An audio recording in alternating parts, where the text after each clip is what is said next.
Les éditions Sixtrid, avec l'aimable autorisation des éditions Perrin, présentent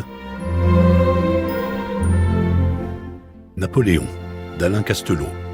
Première partie, lue par Hervé Lavigne.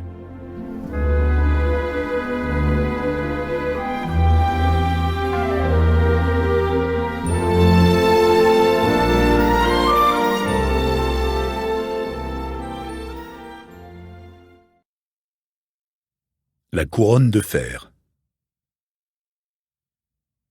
Un gouvernement nouveau-né doit éblouir. Napoléon. Napoléon est empereur. À Notre-Dame, debout, revêtu de son éblouissant costume du sacre, tournant le dos au pape et à l'autel, face à l'assistance, il sourit, attendri et glorieux. L'ancien arrière-cadet Buonaparte, qui faisait toujours manquer l'exercice, vient de se couronner lui-même. Il regarde Joséphine qui, émue, s'avance vers lui, la traîne de son somptueux manteau d'hermine soutenu par sa fille et ses deux belles-sœurs. Les larmes de l'impératrice roulent sur ses mains jointes, qu'elle élevait bien plus vers son mari que vers Dieu, ainsi que l'a dit Lord Abrantès. L'empereur accomplit maintenant son premier geste de souverain. Il prend, avec une lenteur gracieuse, la couronne de sa femme, la place un instant sur sa tête, comme s'il voulait en quelque sorte l'impérialiser, puis la dispose avec coquetterie sur le front de sa chère créole. Joséphine s'est relevée, et tous deux, suivis par le pape, se dirigent vers leur trône, curieusement perché en haut d'un édifice élevé pour la circonstance au milieu de la nef. Le vivat éclate. Le regard de Napoléon croise celui de Laure. Se souvient-il, en cet instant, du fou rire de la petite mademoiselle Loulou le matin du 28 octobre 1785, lorsqu'elle l'avait vu, tout jeune officier, planté dans ses hautes bottes?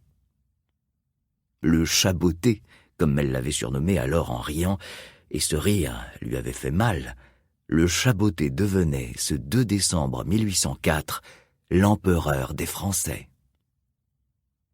Laure se rappelait aussi cette voiture dans laquelle Napoléon disait, lorsque Madame Permont l'avait ramené de Saint-Cyr, « Oh, si j'étais le maître !» Ma figure seule rappelait le passé, racontera Laure, et cela sans parole, sans intention, comme un parfum, comme une harmonie nous rappelle des jours écoulés. Voici l'empereur et l'impératrice arrivés à leur trône, tout en haut de la disgracieuse estrade. Le pape les bénit en prononçant ces mots.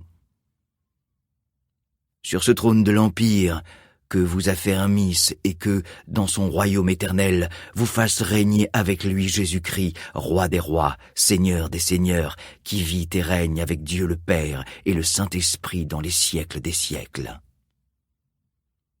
Puis le Saint-Père donne l'accolade au nouvel empereur et crie « Vivat imperator in aeternum !» « Vive l'empereur, vive l'impératrice !» répond l'assistance en une longue clameur qui résonne sous les voûtes. L'interminable messe achevée, le pape se rend vers la sacristie. Il préfère ne pas entendre le serment civil que Napoléon, d'une voix forte, va prononcer la main sur l'Évangile, serment qu'il ne pourra d'ailleurs pas tenir. « Je jure de maintenir l'intégrité du territoire de la République, de respecter et de faire respecter les lois du Concordat et la liberté des cultes, de respecter et de faire respecter l'égalité des droits, la liberté politique et civile, l'irrévocabilité des ventes des biens nationaux, de ne lever aucun impôt, de n'établir aucune taxe qu'en vertu de la loi, de maintenir l'institution de la Légion d'honneur, de gouverner dans la seule vue de l'intérêt, du bonheur et de la gloire du peuple français. » Puis le héros d'armes proclame majestueusement « Le très glorieux et très auguste Napoléon, empereur des Français, est sacré et intronisé. » La veille, rappelons-le, le président de Neufchâteau avait félicité le nouvel empereur d'avoir fait entrer au port le vaisseau de la République. Napoléon l'a fait entrer pour le mettre en cale sèche. On ne parlera plus de république. Le mot subsistera encore 3 années sur les monnaies, mais disparaîtra après Tilsit. En ce jour de couronnement, la nation est redevenue le peuple, mon peuple, dira l'empereur, et les citoyens de fidèles sujets. On retrouve le vieil ordre. Au moins, c'est plus franc. Le sacre marque bien la fin d'une hypocrisie. Tandis qu'à l'archevêché, sa sainteté admet que le clergé de Paris vienne lui baiser les pieds, Napoléon sort de Notre-Dame. Une salve de 101 coups de canon commence.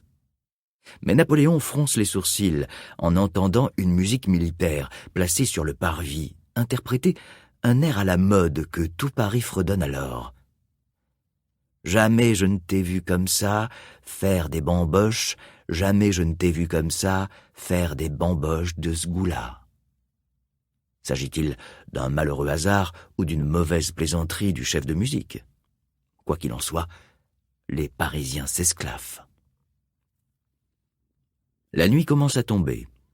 Sous un ciel bas et neigeux, le long cortège, encadré de 500 porteurs de torches, reprend le chemin des Tuileries par les boulevards et la place de la Concorde, brillamment éclairée de verres de couleur et de lampions.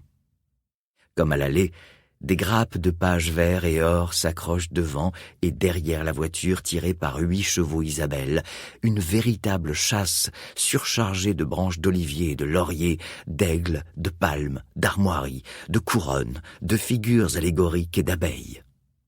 C'est tout un monde qui roule. Les trompettes et les timbales des carabiniers précèdent les cuirassiers. Les chasseurs à cheval, les mamelouks et l'interminable file de carrosses où ont pris place les membres de la famille impériale et les dignitaires. Madame Laetitia boude toujours à Rome, ce qui n'empêchera pas David de la plaquer comme une enseigne sur son célèbre tableau qui représente d'ailleurs bien plus le couronnement de Joséphine que celui de Napoléon. « Ce sera plus gentil comme cela », avait dit la créole au peintre. Regagnant son appartement, l'empereur passe devant les dames de la cour, encore revêtues de leur tenue exigée par l'étiquette. « C'est à moi, mesdames, dit-il en riant, que vous devez d'être si charmantes. » La plus charmante est, à ses yeux, Joséphine, et il lui demande de garder sa couronne pour dîner en tête-à-tête avec lui. Durant tout ce mois de décembre, Paris est en fête et réjouissance. Seul le ciel ne se met point de la partie. Froid, neige, pluie et vent se succèdent. Le temps ne se calme même pas pour la distribution des aigles 3 jours après le sacre. Des rafales glacées transforment la fête en déroute. On s'étonne et l'on paraît presque surpris en constatant que Napoléon ne parvienne pas à réglementer le temps. N'a-t-il pas, sur un simple geste, fait venir le successeur de Saint-Pierre à Paris ? Même les royalistes se taisent, éblouis. Et le 27 décembre, Napoléon pourra dire à juste titre, à l'ouverture de la session législative, « Si la mort ne me surprend pas au milieu de mes travaux, j'espère laisser à la postérité un souvenir qui serve à jamais d'exemple ou de reproche à mes successeurs. » L'empereur est parvenu à s'émerveiller. Au cours de la cérémonie du sacre, on l'a entendu dire à son frère « Ah, Joseph, si notre père nous voyait !» Quelques semaines plus tard, le Sénat inaugure la statue de Napoléon Ier en empereur romain. Il était sage de le préciser car le souverain était représenté nu comme un ver.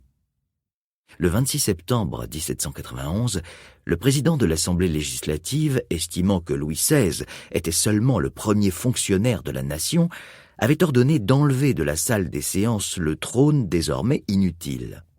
Aujourd'hui, le trône est revenu, et l'on statufie vivant le nouvel empereur. Mais l'enthousiasme ne dépasse pas les nouvelles frontières de l'Empire. Déjà, le 3 septembre 1804, le tsar écrit à son envoyé en Angleterre, le comte Novosiltsov, « Le premier objet de Sa Majesté impériale est de faire rentrer la France dans ses anciennes limites. » Par ailleurs, Au début de novembre 1804, l'Autriche avait signé avec la Russie une convention intime qui devait, malheureusement pour elle, la conduire jusqu'au champ de bataille d'Austerlitz. Bref, la coalition se formait. Cependant, un mois, jour pour jour, après le sacre, le 2 janvier 1805, Napoléon, sans trop se faire d'illusions, offrit en ces termes la paix au roi d'Angleterre. « Monsieur mon frère, appelé au trône de France par la Providence et par les suffrages du Sénat, du peuple et de l'armée, mon premier sentiment est un vœu de paix. Je n'attache point de déshonneur à faire le premier pas. J'ai assez, je pense, prouvé au monde que je ne redoute aucune des chances de la guerre. La paix est le vœu de mon cœur.